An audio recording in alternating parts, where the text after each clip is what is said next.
Bueno, buenos días. Y nuevamente muchas gracias por la invitación a ser parte de esta reunión y de esta mesa.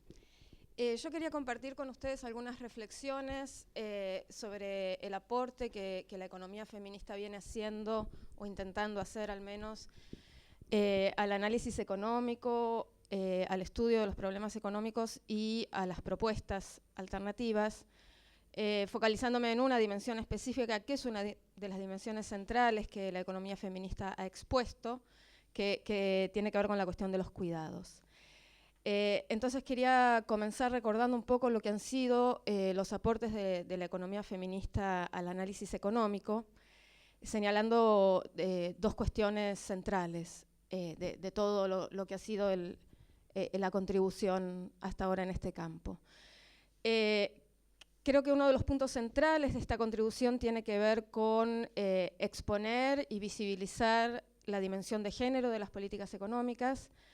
La economía feminista creo que ha sido bastante contundente en demostrar teórica y empíricamente cómo las políticas económicas operan sobre un campo de desigualdad y que por lo mismo afectan de manera diferente a las personas con más recursos, con menos recursos, a los hombres y a las mujeres, y que operando en este campo de desigualdad tienen la capacidad de profundizar la desigualdad, pero también de revertirla. Y en este sentido, la economía feminista ha analizado lo que ha llamado el contenido social de las políticas macroeconómicas, dando cuenta de la mentira que significa pensar que las políticas económicas son neutrales en términos de género. Por ejemplo, ha habido bastante trabajo, y esto también fue un poco coincidente con el tiempo en el cual la economía feminista se consolida como rama de pensamiento, que tuvo que ver con todos los procesos de ajuste estructural en los 90.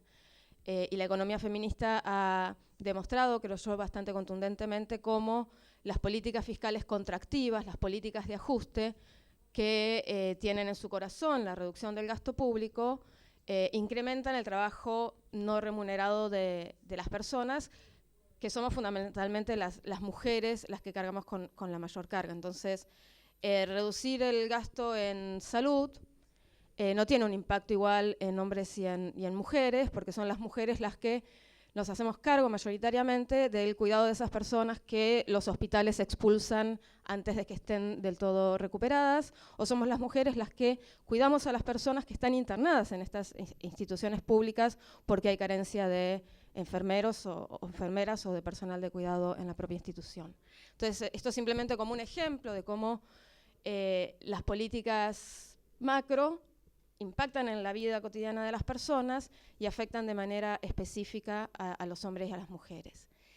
Y creo que el segundo gran aporte de la economía feminista ha tenido que ver con demostrar, conceptualizar y formalizar la idea de que el sistema económico funciona sostenido por el trabajo de cuidado no remunerado que se hace al interior de los hogares. Y que esto deviene de la injusta organización social del cuidado. Esta noción de la organización social del cuidado como la manera interrelacionada en que los hogares, el mercado y el Estado, las políticas públicas, concurren a producir y distribuir cuidado, es injusta, y es injusta porque las responsabilidades del cuidado están distribuidas de manera desigual y recaen sobre todo en el trabajo de cuidado al interior de los hogares, que por obra de la división sexual del trabajo está concentrado en las mujeres.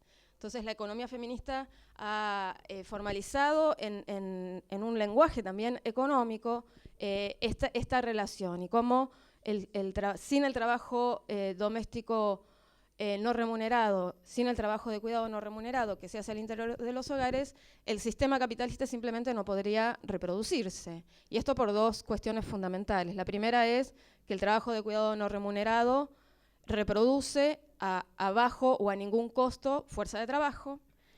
Y el segundo punto es que el trabajo de cuidado no remunerado contribuye a transformar el acceso a bienes y servicios en bienestar efectivo.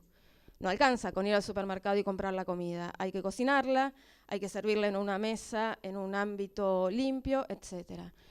Entonces creo que estos son los dos elementos que demuestran de manera contundente que sin este trabajo de cuidado no remunerado, la economía en su forma de organización actual no podría reproducirse. También creo que la economía feminista ha hecho un aporte interesante en el análisis de las estrategias de desarrollo, y ha habido en este sentido varios aportes en el análisis específico en la región, en América Latina,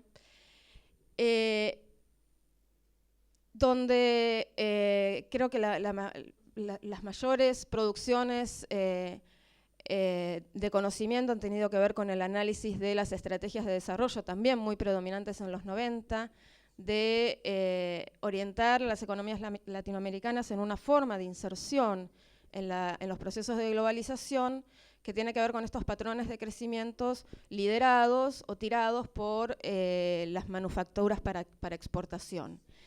Y cómo el proceso de promoción de esta orientación, de estos patrones de crecimiento, han significado una oportunidad económica bastante contradictoria para las mujeres, porque por un lado ha implicado la incorporación bastante masiva de las mujeres al mercado laboral en espacios productivos específicos, el caso de la maquila es el más sustantivo,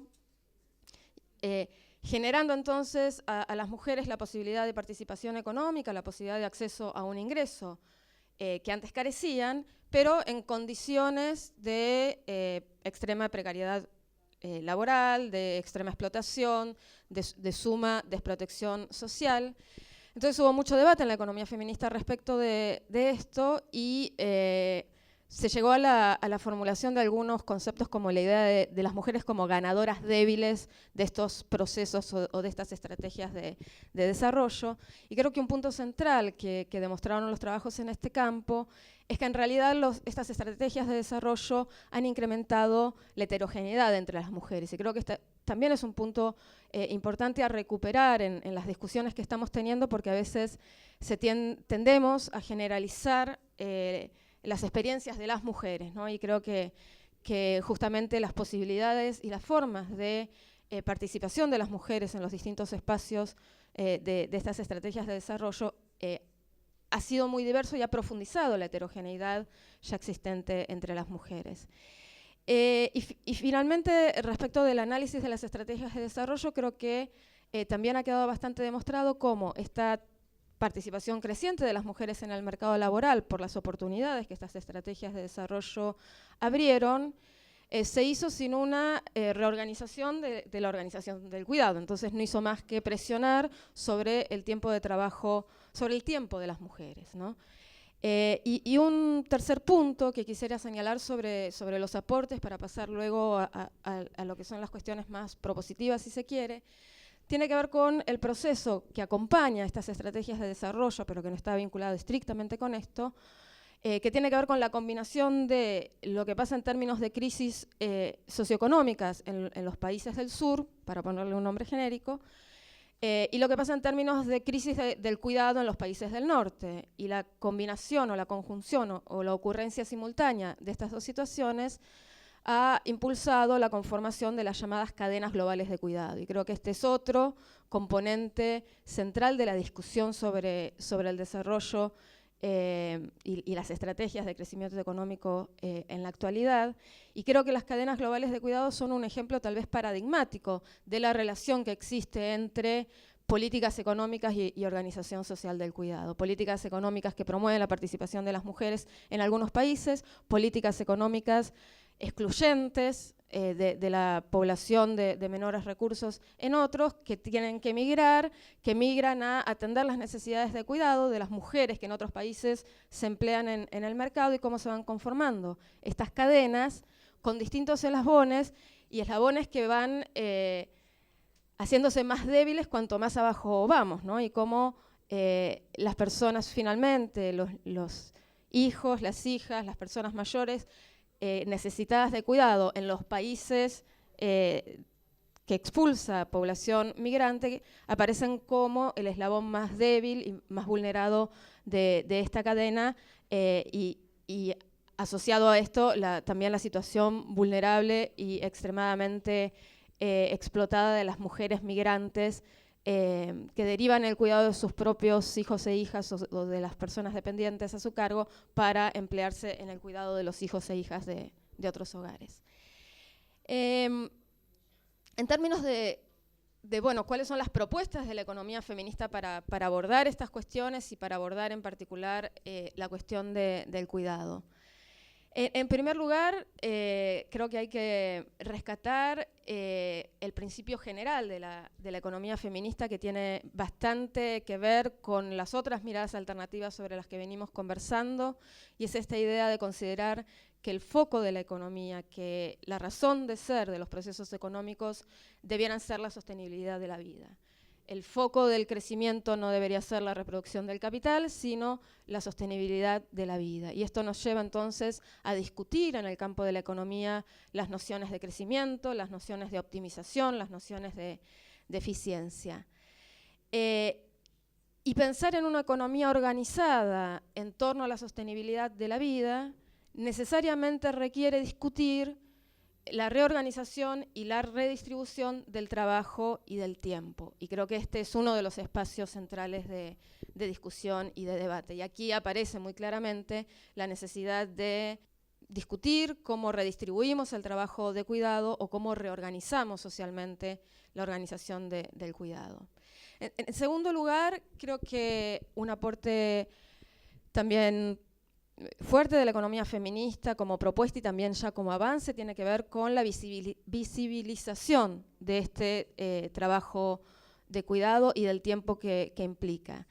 Y en este sentido, por lo menos dos estrategias que se han dado. Una tiene que ver con la valoración económica del trabajo de cuidado no remunerado, que se ha dado a través del impulso de las encuestas de uso del tiempo que permiten proveer información para dar cuenta de este trabajo de cuidado no remunerado y para dar cuenta de la magnitud en términos económicos del aporte de este trabajo al funcionamiento del sistema económico, algunos ejercicios de incorporación de esta medida en las formas habituales de contabilizar el crecimiento. Y aquí aparece esta idea de las cuentas satélites de los hogares y de dotar de un valor económico específico al valor de trabajo de cuidado no remunerado. Y en este sentido creo que estos avances que ha hecho la economía feminista son avances, si se quiere, más técnicos, más operativos, pero que tienen una utilidad política, me parece a mí, bastante importante. Y siempre cito en este punto el ejemplo de México, la posibilidad que ha tenido México con su robusto sistema de estadísticas, con su encuesta de uso del tiempo consolidada, de estimar en términos de equivalencia del PBI el valor del trabajo de cuidado no remunerado y llegar a ese mítico número del 20 y poco %. O sea, el trabajo de cuidado no remunerado que realizan las personas, mayoritariamente mujeres, en México equivale a 22, 23 puntos del PBI. O sea que hoy el trabajo de cuidado no remunerado en México contribuye más que las exportaciones de petróleo. Más allá de todo lo que podemos discutir en torno a la robustez de esta estimación y de todos los supuestos implícitos que tiene, creo que políticamente ha sido una herramienta muy útil para dar cuenta. O sea, cuando vamos a un foro económico donde la gente nunca escuchó hablar de género y les decimos, ¿saben qué? Sucede esto, se quedan por lo menos sorprendidos. Y creo que en este sentido es una herramienta política útil. El segundo elemento en términos de la visibilización de esta cuestión tiene que ver con discutir la noción de pobreza, y creo que esto es central también en América Latina, donde se ha dado un debate bastante fuerte en torno a la pobreza y a la desigualdad y a las maneras de enfrentarlas, y es esta idea de proponer considerar los avances en términos de superación de la pobreza no con indicadores estrictamente económicos, sino con indicadores que incorporen también la dimensión del tiempo y poder definir que los hogares y las personas no son o dejan de ser pobres estrictamente por escasez de recursos económicos, sino también por escasez de tiempo o por la enorme intensidad o presión que tienen sobre el tiempo cuando tienen muchas necesidades de cuidado para atender. Y para ir cerrando, el tercer campo de discusión y de propuestas tiene que ver con la cuestión de las políticas públicas. Y en este sentido, la cuestión del cuidado, yo creo que ha rondado en tres puntos, que los voy a decir muy rápidamente, porque acá con una sonrisita muy bonita me han mandado que tengo 2 minutos. Un campo de discusión es el campo de discusión de las llamadas políticas de conciliación, que es tal vez donde más se ha avanzado en términos propositivos. En realidad creo que se ha avanzado en 2 sentidos en este campo. Uno es en construir argumentos económicos a favor de la implementación de políticas de conciliación entre la vida laboral y familiar. El argumento central es: las políticas de conciliación tienen un costo fiscal para su implementación, pero el costo económico de no implementar estas políticas es mayor. Y también se ha elaborado bastante propuestas concretas de qué tipo de políticas de conciliación deberían desarrollarse: licencias, organización flexible de la producción, incentivos fiscales para promover servicios de cuidado, etcétera. No voy a entrar en este detalle. El segundo campo, me parece, de trabajo tiene que ver con una mirada más integral y se refiere a lo que está sucediendo muy embrionariamente y en pocos países en términos de pensar sistemas de cuidado como esquemas integrados de políticas que vienen a atender, y creo que esto también ha sido una contribución, la noción del derecho al cuidado. Aparece la noción de derecho al cuidado y la necesidad de políticas públicas que vengan a ofrecer herramientas para garantizar este derecho al cuidado. Y a veces esta discusión sobre los sistemas de cuidado aparece emparentada con la discusión sobre la protección social.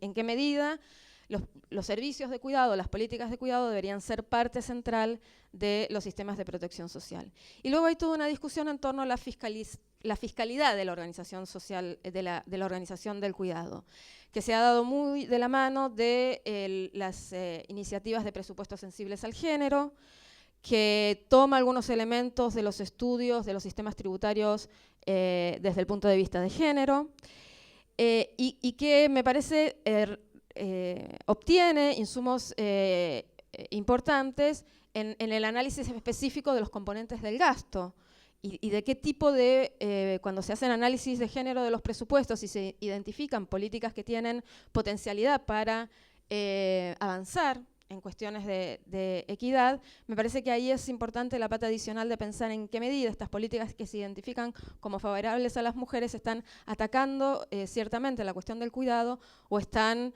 por el contrario, consolidando una visión muy maternalista de la política. Y esto lo estoy pensando, no lo voy a ampliar y si quieren lo discutimos después, en relación particular con los programas de transferencias condicionadas de ingreso.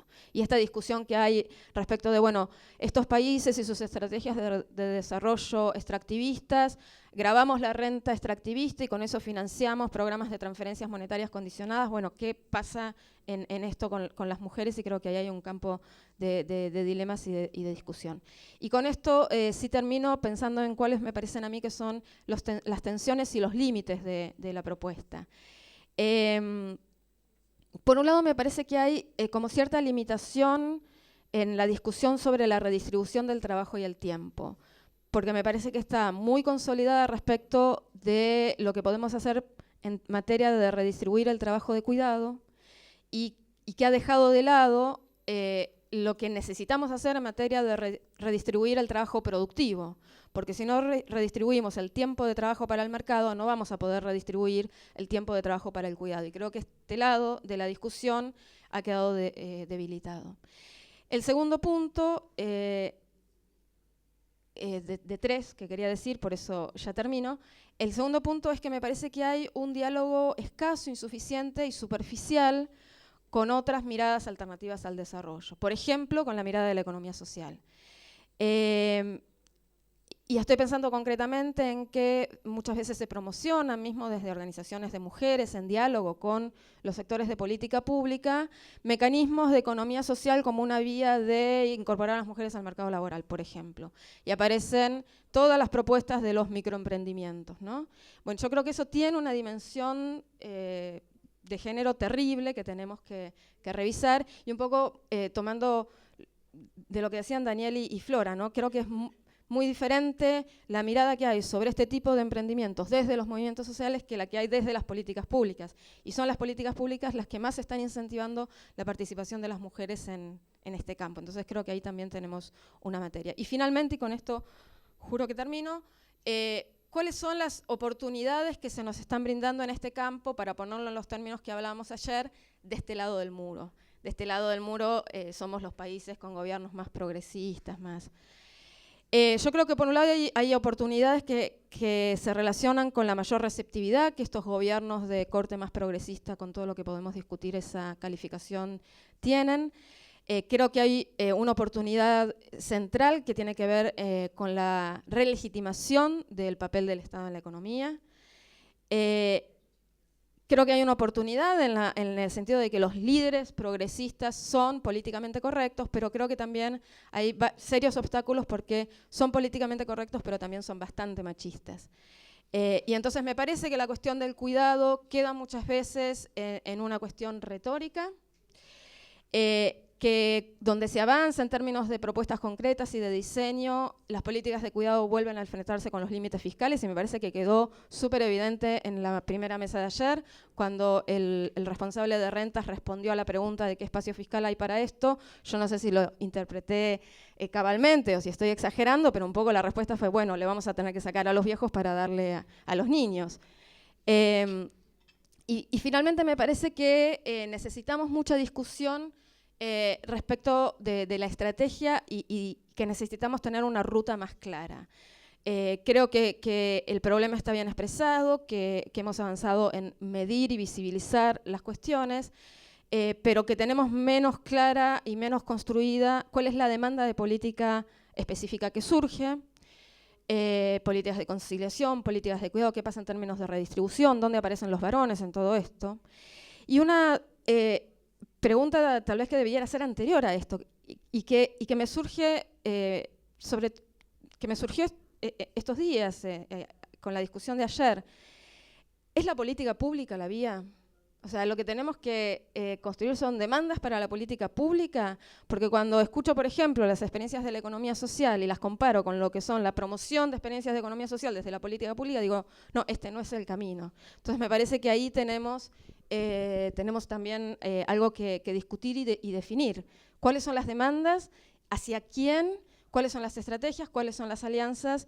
Y que en todo esto no debemos perder de vista que el objetivo es pensar cómo podemos conseguir que las personas tengamos más grados de libertad para vivir la vida que merece ser vivida y que tiene tantos conceptos como personas tenemos. Esa sostenibilidad de la vida de la que habla la economía feminista también es parte de la discusión. ¿Qué vida queremos sostener? Muchas gracias.